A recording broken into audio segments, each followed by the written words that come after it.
Hey there, and welcome to the Mental Game Podcast. I'm Sam Brief, here in the home studio, and for the second straight episode, I've got an awesome flag football Team USA superstar, and this time, it's Deliah Autry-Jones. She's a three-time gold medalist at the international level as one of Team USA's best players. And with this sport that by now we all know is totally skyrocketing, more players than ever, more eyeballs than ever, going to the Olympics in 2028, Deliah Autry-Jones is at the center of it all. She's been dominating this sport since her high school days, Robinson High School in Tampa, shout out South Florida, and now she's learned so much. Now, a big change she made in her rise from really good high school and college club player to international superstar is on the mental side. And we're going to break so much of it down. Everything from journaling to being a perfectionist and dealing with that to just going through life and allowing herself to feel her passions, to practice her passions, whether on a particular day it's football or not. I learned so much from Deliah in this podcast, and I know you will too. So I'm not going to waste your time anymore. How about that? Here's the podcast. It's Deliah Autry-Jones of Team USA in 3, 2, 1. And now a joy to officially welcome onto the Mental Game Podcast, Deliah Autry-Jones. What's up, Deliah? Hi, how are you? I'm great. I know the sun is shining. You're in South Florida. Sounds lovely. So tell me how things are. Yes, all is well. Working and training to compete for Team USA this summer. Do you kind of pinch yourself when you say that? Because I know you grew up being, in a lot of ways, before high school, denied the chance to even play football because those opportunities didn't exist for young girls. And now here you are getting ready to compete again for Team USA. Yes, I find myself having to ground and be in the moment a lot of the times because so many good things are happening, but also it's a lot to process at once. So it's so many blessings, but at the same time, it's happening so fast with how the sport is expanding and growing. So I'm really blessed, but definitely have to sit and smell the flowers every once in a while. Just be present. How tough is that for you? I mean, there's so much happening for you personally. I mean, you've already racked up 3 gold medals. You're obviously going for more and more and more over the years. So much happening with the sport, but you've got to stay on top of your game mentally and physically. How tough is that? I would say it's very tough, but it's also a huge privilege that not many people get to have. So I try to have a positive mentality about it and just look at it as, an opportunity, right, to showcase and do something that many people don't have the opportunity to do. So I would say it's tough, but I would also say I welcome it. Stopping and smelling the flowers, I gotta say, that's something I always forget. I should do it a lot more, and you're kind of reminding me, so I think after this I'm going to go do some flower smelling. But you've got a lot of flowers to smell, a lot of victories, a lot of personal and team successes. How do you remind yourself and challenge yourself to actually stop and smell the flowers, be present? Yeah, so I would say home balance is a big thing. I actually was a competitive dancer for a long time, so I'm very open about mental health and how my struggles and anxieties, but I'm also very in tune with myself. So I like to self-reflect a lot. And how I smell my flowers is I sit and I journal and kind of just write down all the really cool things that are happening, tie that into some positive affirmations, and then bring it back to dance. I go and take a dance class every once in a while when I just need a break from the schedule of training and working and all of that. And that's just my thing where I can go for an hour, hour and a half and just be free, not think, and just let my body do what it does. There's so much I want to bounce off of with that. Dance, journaling, just your process is fascinating. I'd love to start with journaling, if that's okay. I'm really curious when you started and what you write in your journal. A lot of people really struggle with keeping up a journaling practice. Yeah, so I actually worked with a sports psychologist. I started working with a sports psychologist and a mental health therapist a couple years ago. So in my journal, I kind of just like to write like five. It's like five, four, three, two, one. And it's like five things I'm grateful for, four opportunities I wish I could have, like three experiences I had today, two positive things, and then like one thing I want to do or like take advantage of today. So something like that. But I also jot down like positive affirmations or things that I have accomplished and tie them into like how that relates to my training. It like kind of like legitimizes all the work that I, put into it. And I put like statistics and all of that because it just helps me. I'm a type A person. I need to know like this translates to this, right? So I do a lot of that. And then I also have like a script that I made with my sports psychologist, and it weaves in like my favorite Bible scriptures and quotes and things that I live by, but it's like visualization. So we wrote it in my journal and then I transcribed it, of course, with AI. And now it's like my voice talking to myself. So I'll listen to that too. And it's like a 5 minute script that kind of like takes me through like I'm sitting on the edge of like a field.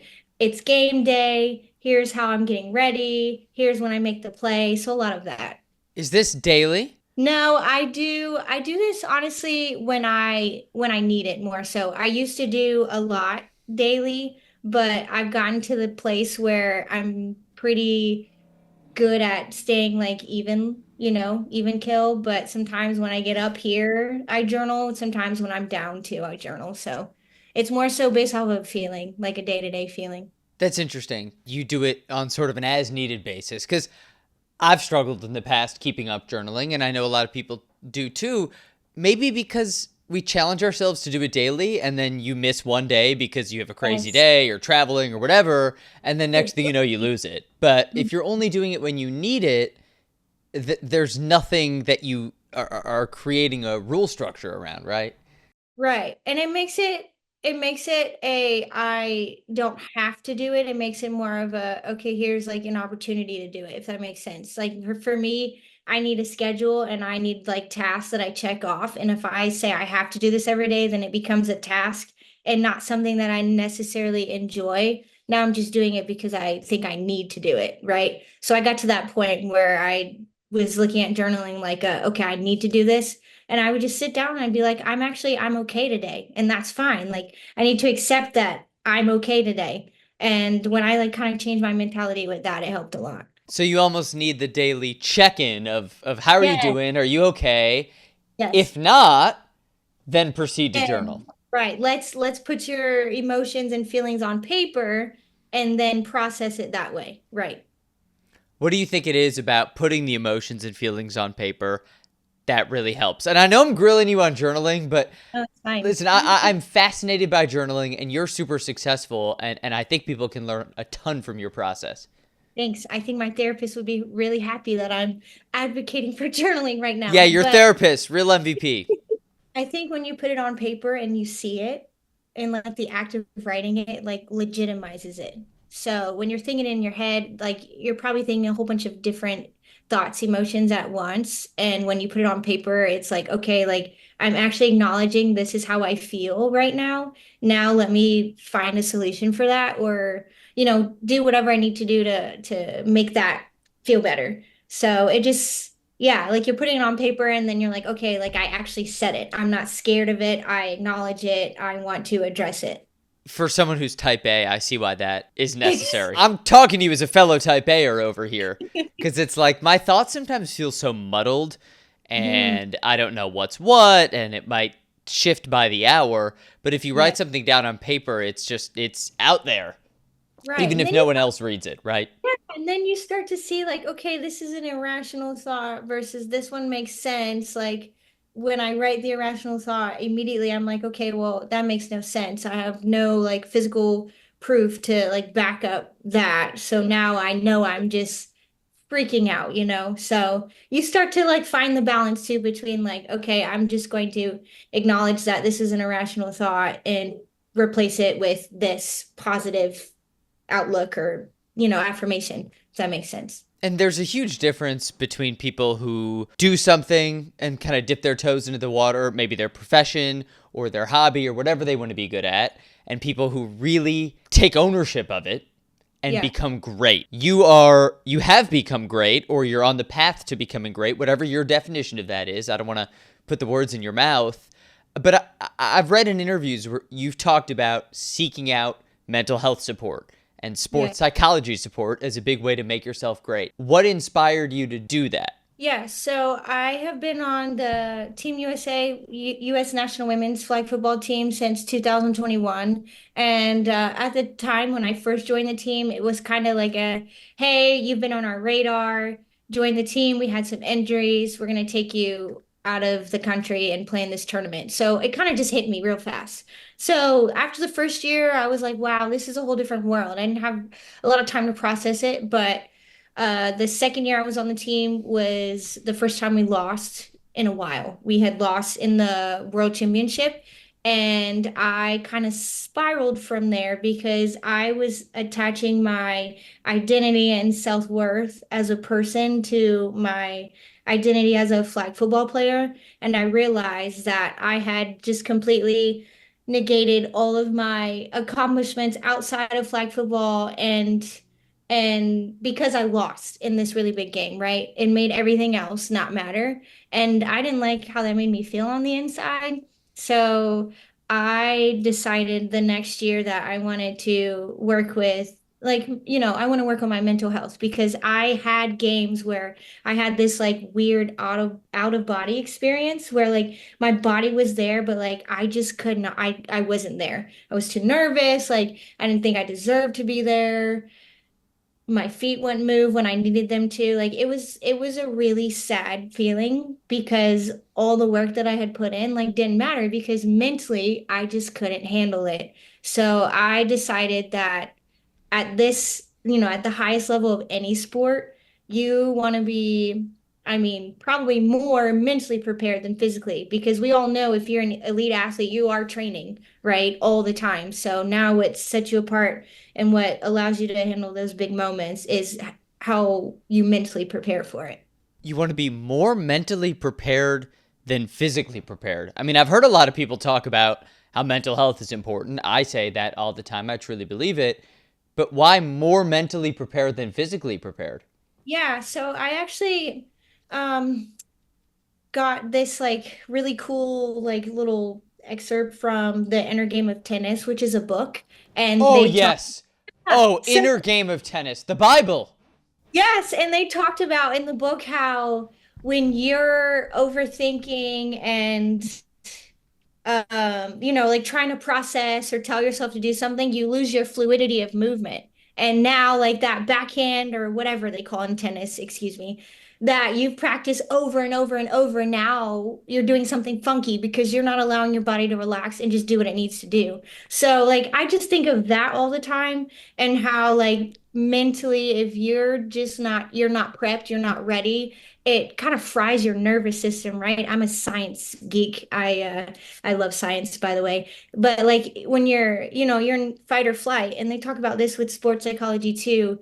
If you can't calm your nervous system enough, then like you're feeling jittery, you're gonna feel heavy, like like all those feelings that aren't natural when you want to be in a flow, like a peak flow state as an athlete in the middle of a high pressure game. So like that is what I kind of like dove deep into and really focus on when talking about like mental health and being mentally prepared is like calming your nervous system, visualizing, and then when it's go time, it's go time. Brain is off, just flow. Brain is off, just flow. I love how you end with that because, first of all, Timothy Galway, the author of Inner Game of Tennis, would be really proud of that.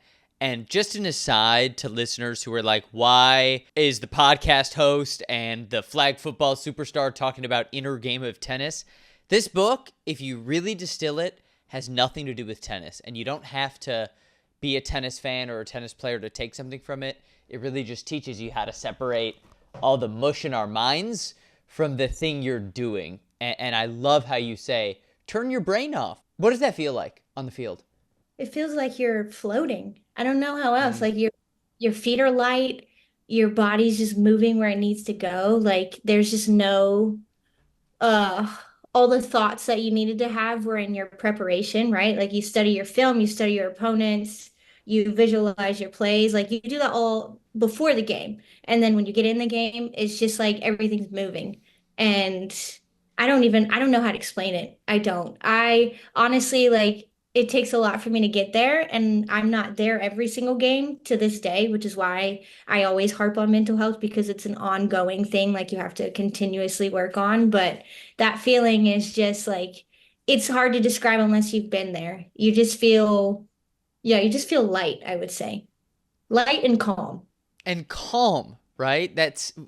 We so often have this stereotype of elite athletes and in the grit, big Right. moments of competition, heart beating fast, like you're all over the place. No, no, I hear from you. You're grounded, you're calm, your brain is off.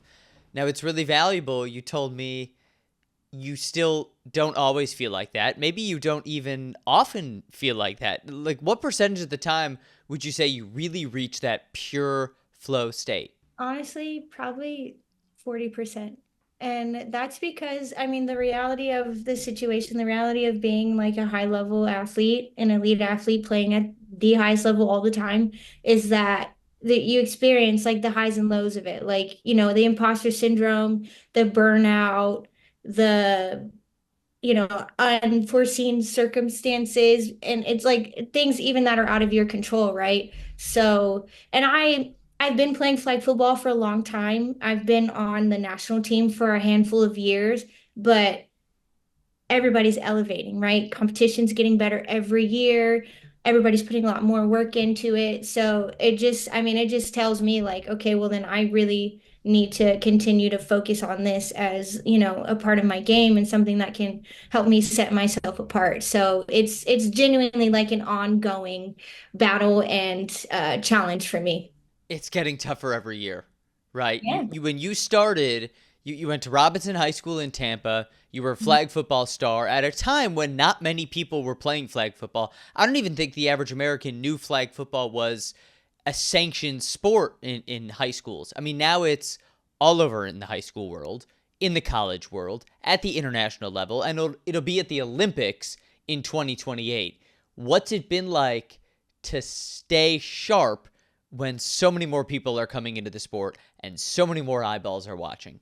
Yeah, it's tough. Like I said earlier, it's definitely a privilege. Like I'm happy to even be able to like fight for a spot and compete against all these amazing like women and athletes, but also it's like it's a daily challenge, right? Every little decision that I make in my day-to-day life affects my ability to play in this one tournament every year, ability to compete against these other people at training camps once a month for months and months and months, right? Like it's a long process and it even continues in the off season. So, I mean, yeah, it's hard to describe. You mentioned the off season. What's that training process like for you? Yeah, so I mean, in season, like I said, we talked about mental preparation. So just really focusing on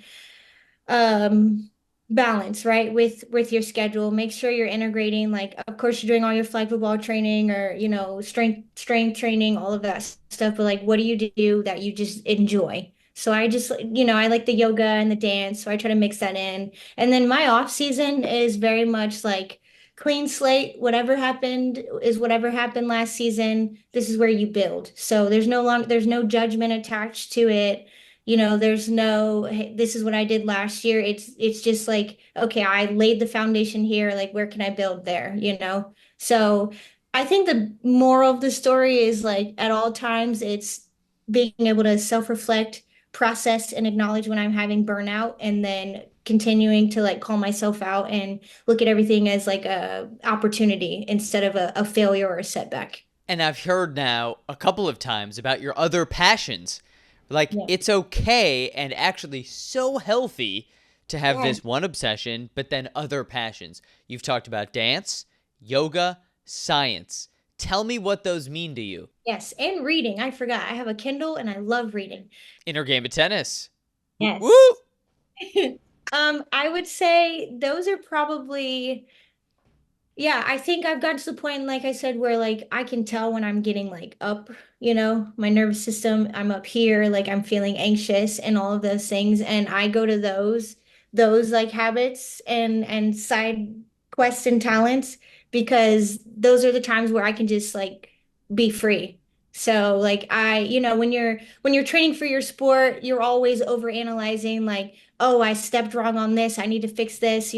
But when I go to those other things, it's just like let your body do what your body does, right? Like turn your brain off, relax, and allow yourself to like have grace.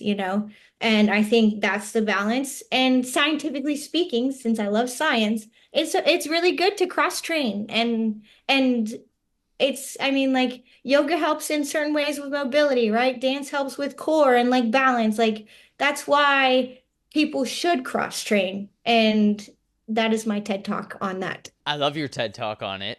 I'm curious mentally how you allow yourself to get to that place because I know a lot of people who are obsessed with what they do and want to be the best at it, me included with what I do. And it's sometimes hard to peel yourself away and say, it's okay to do this.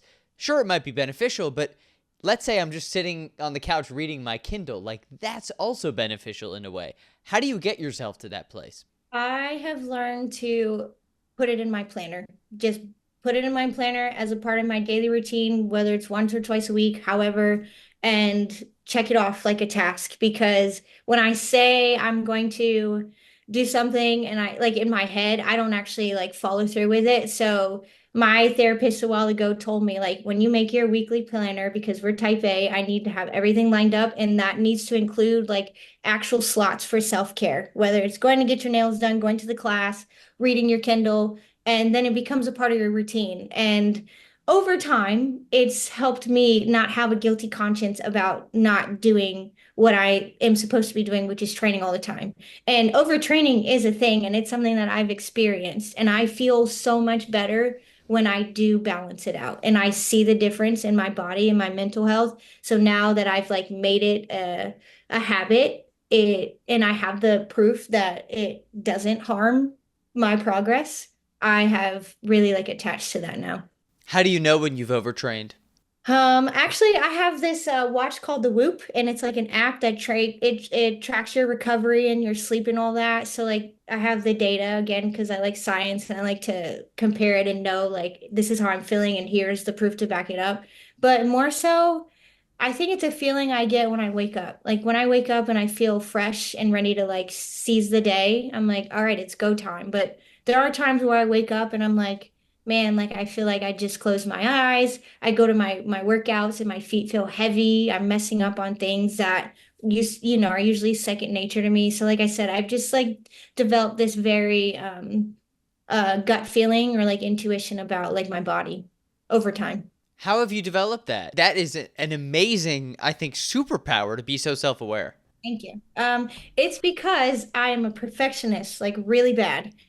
And I have had no choice because through therapy, it's always been like, how do you feel? What makes, the question, what makes you feel that way? Okay, write it down when you feel it. And then just over time, I've kind of just called myself out on things. And like I said, had the journaling and proof. And when I go back and I look at it, I'm like, okay, now I correlate this with this. And I mean, again, it's just something that I've like put a lot of effort into until it became like, a second nature for me. Okay, I wonder about perfectionists because I don't know if I'm a perfectionist, but I have perfectionist tendencies, I guess. You're an athlete who's really good at what you do. I mean, the proof is in the gold medals and the stats in, world championship games, but you're definitely not perfect. You definitely mess up sometimes in games and mess up in practices. You've told me about, sluggish workouts, overtraining, things like that. How do you deal with sometimes slipping up? This is still an ongoing battle for me, but like I really like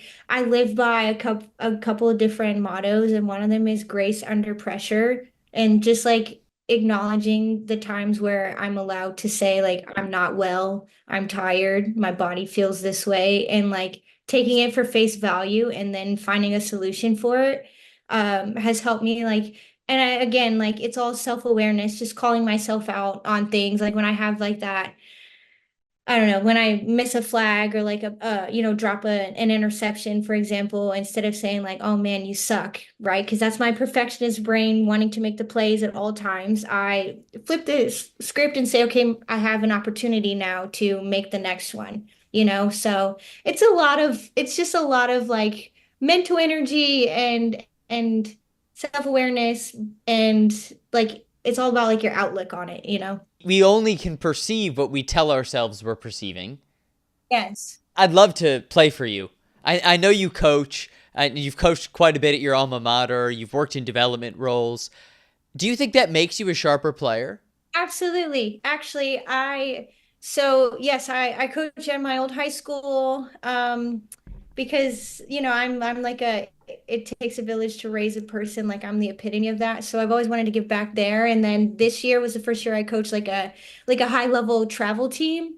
And man, it was nerve-wracking, but it just made everything that I taught them like it just sorry, my dog's at the come on, Oh, is bud. he opening the door? He sure is. You see Oh, his head popping out? for those of you who are listening, not watching, I see it's kind of a blurred background, but there is an unbelievable show. Hello, who is this? Sorry about that. His name is Kodak, and he's 8. What up, Um, Kodak? Oh my but God, I yes, just watched Delia's dog open the door and then come to say hi. That's next level dedication right there. what's going on in there? I want to be a part of the conversation. But My back, cat's dropping the ball. Tony, where you at?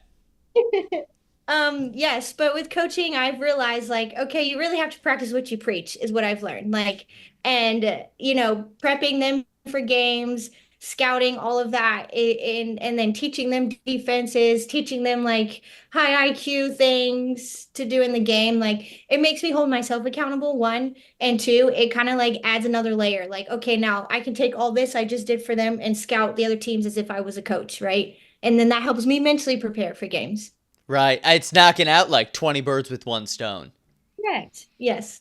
You're teaching a lot to a lot of people, obviously, both as a player and as a coach, but I know you've learned a lot from a lot of people. You've talked in interviews about your dad, about your brother, about other coaches you've played for. So, without boxing you in too much, I would just love to hear a valuable lesson you've learned from one of the mentors in your life. I would say my dad, I mean, from the get-go, like I'm the only girl. I've got two brothers. I was a tomboy growing up, but I was really, really tiny, small, quiet, petite, like shy. But when I played sports, I was like a whole different person because I just unleashed whatever I had inside.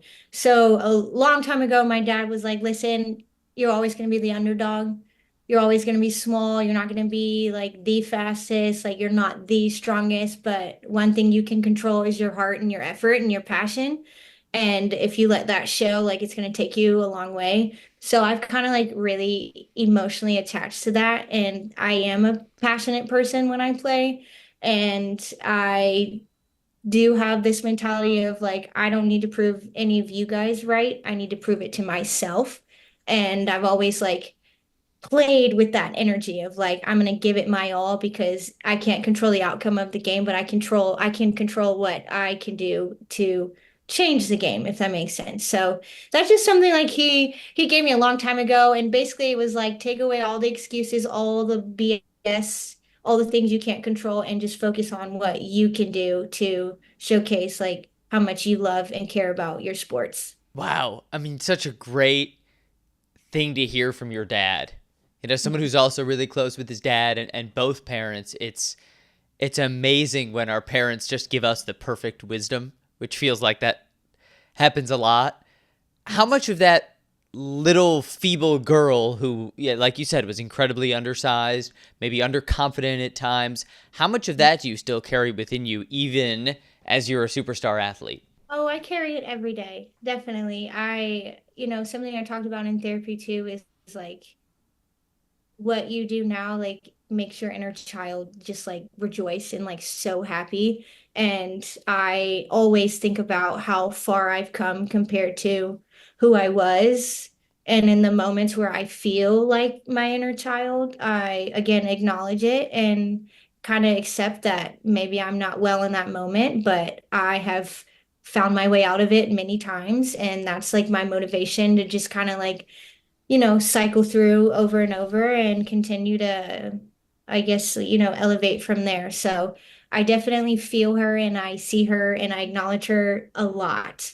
But I also acknowledge who I am now is not defined by who I used to be, right? I don't block her out, but I tell her like, I got you. Like we're getting there. I love how you call her her. Yeah. Not me, but her. That's so interesting.